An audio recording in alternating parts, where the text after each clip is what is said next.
For the first 18 years of your life, the instructions are identical. Get good grades, go to a good university, and secure a degree. It is presented as a guaranteed low-risk vault. Once you are locked into this path, your financial future is supposedly secure.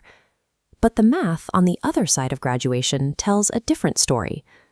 Based on surveys of over 70,000 recent bachelor's degree graduates, the average reward is an entry-level job paying roughly $5,400 a month. That income is immediately aggressively taxed, paired with student loan payments, and squeezed by the rising cost of living. At the same time, a different economic model has matured. It relies on selling specific digital services directly to businesses. The people building these service systems are called digital architects. They often operate with zero debt and uncapped earning potential. This table breaks down exactly what each path requires. The traditional path demands heavy upfront capital, often $50,000 or more in tuition, and 4 years of time in exchange for a steady starting salary. The digital architect column requires zero tuition. Instead, the cost of entry is a high volume of social rejection and unstable early cash flow in exchange for a variable income ceiling. The traditional path asks you to take on massive financial risk upfront, assuming a piece of paper will guarantee a return. The digital path removes the financial debt completely, replacing it with the daily risk of failure, iteration, and having to generate your own momentum without a syllabus. Standardized roles are often designed to be interchangeable, which keeps entry-level wages predictable. Breaking out of that baseline requires shifting from general competence to the specific ROI that traditional entry-level jobs aren't built to provide. If someone on a social media feed tells you that you can make 5 figures a month watching Netflix or doing 15 minutes of work a day, they are lying. There is no passive consumer income. The actual mechanism driving the digital economy is business-to-business, or B2B, service delivery. You learn a high-leverage skill, like building sales funnels or writing conversion copy, and you sell it directly to a company that already has cash flow. You are helping businesses buy back their time or increase their profit. We are going to look at the exact mechanics of building a B2B service vehicle that generates $10,000 a month. You can build this in the margins of your college schedule, or you can use it to bypass the degree entirely. Getting there requires dropping the student mindset. You cannot wait for a syllabus to tell you what to do. You have to adopt a value mindset. Look at a business, locate the inefficiency, and actively solve it. The school system forces you to spend hours trying to improve the subjects you are worst at. The open market rewards the opposite. To thrive in the digital economy, you have to find your innate strengths and heavily exploit them. This quadrant chart maps personality types to business models. The vertical axis measures how you think, creative to analytical. The horizontal axis measures where you direct energy, systems to people. You fall into at least one corner: an organizer bringing structure, an analyst spotting patterns, a communicator influencing others, or a creative connecting abstract dots. If you land in the communicator profile, your extroverted skills map directly to deal-making and drop servicing sales. You are the middleman connecting a client's problem to a specialist's solution. The trade-off here is steep.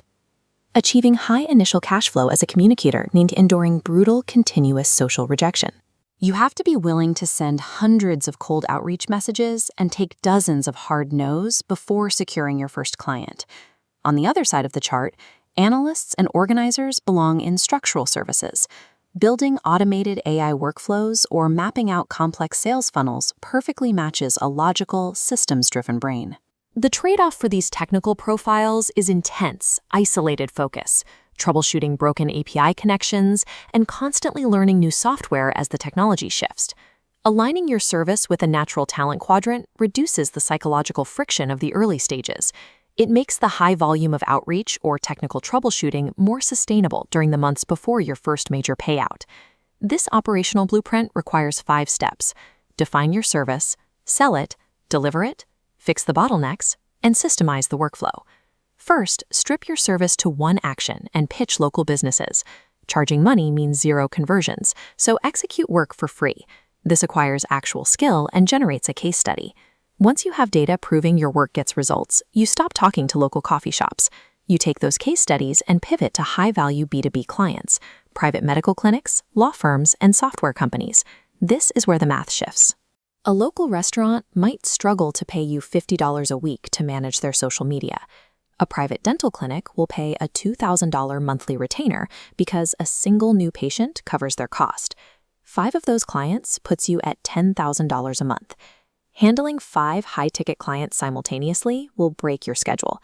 To prevent that, you introduce drop servicing. Instead of doing the work yourself, you hire a specialized freelancer to execute the deliverables, paying them a portion of the retainer. Drop servicing decouples your personal time from your income. Because you are no longer tied to the physical output of the work, a full-time student can scale their business without dropping out of their classes. The trade-off is that your role completely changes.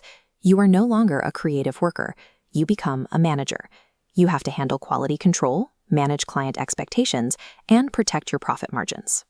Consistently running through this loop transforms raw, unpaid hustle into case studies, and those case studies into scalable, high-ticket infrastructure. The traditional university path is not obsolete.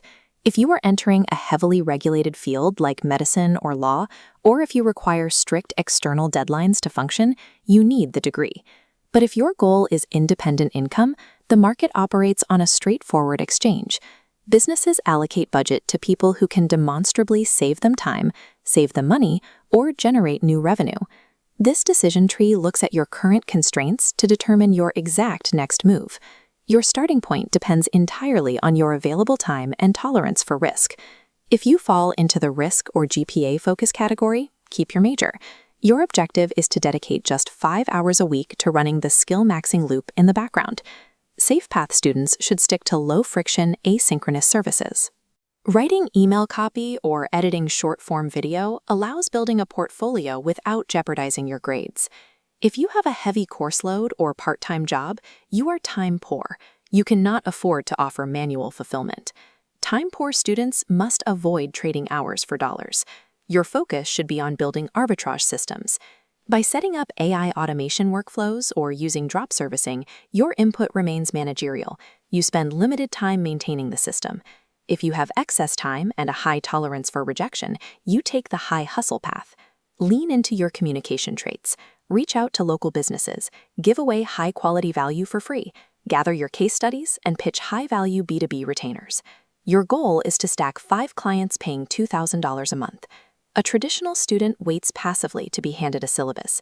A digital architect operates actively, stepping into the market to locate inefficiencies and offer solutions. Earning $10,000 a month as a student isn't a result of working 100 times harder than a straight-A student. It is the result of shifting your focus from consuming knowledge to providing a measurable return on investment.